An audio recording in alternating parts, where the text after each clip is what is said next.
जय गजानन सगळ्यांना. मी सरिता माझ्या चॅनलमध्ये तुम्हा सगळ्यांचं पुन्हा एकदा स्वागत करते. इथे मी 3 वाट्या राशनचा तांदूळ घेतला आणि 1 वाटी उडदाचा सोल.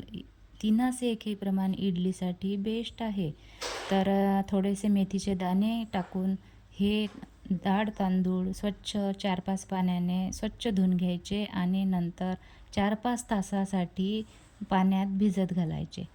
तर 4-5 तासानंतर हे तांदूळ आणि डाळ मिक्सरला बारीक करून घेते.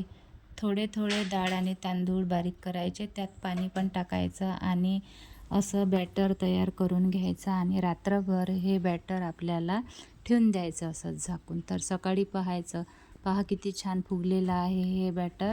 तर याच्या आता इडल्या करायच्या आहेत. तर थोडंसं बॅटर मी साईडला एका भांड्यात घेते, त्यात चवीनुसार मीठ टाकते आणि तेल टाकते. मिक्स करायचं. इथे इडली पात्राला छान तेल लावून घ्यायचं आणि हे बॅटर टाकायचं. इडली पात्रात मी पाणी उकळायला ठेवलं होतं, त्यात मी हे इडली पात्र ठेवून दिलं आणि इडल्या वाफवून घेतल्या. 5 मिनिटानंतर चेक करायचं. सुरीने चेक करून पाहायचं की इडल्या झाल्या की नाही. ते इडल्या झालेल्या होत्या. एका पातेल्यात मी तेल गरम करायला ठेवलं, त्यात मोहरी, जिरं आणि कांदा परतून घेतला. थोडासा 1-2 मिनटं कांदा परतणं झाला का त्यात कढीपत्ता टाकायचा, लसणाची पेस्ट टाकायची आणि बारीक चिरलेला टोमॅटो टाकून हे एकत्र करून घ्यायचं आणि 1-2 मिनटं परतून घ्यायचं. टोमॅटो सॉफ्ट झाला की त्यात 1 चम्मच हळद पावडर टाकायची, 2 चम्मच धने पावडर, 1 चम्मच लाल मिरची पावडर टाकून हे मसाले तेलात परतून घ्यायचे.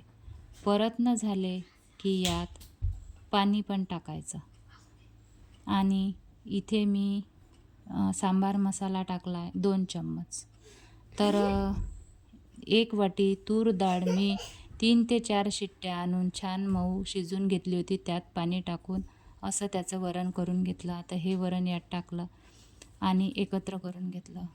आवश्यकतेनुसार यात पुन्हा पाणी ॲड करायचं आणि चवीनुसार मीठ टाकायचं आणि चिंच भिजू घातलेली होती त्याचा कोड किंवा त्याचा पल्प टाकून याला 3-4 उकळ्या येऊ द्यायच्या.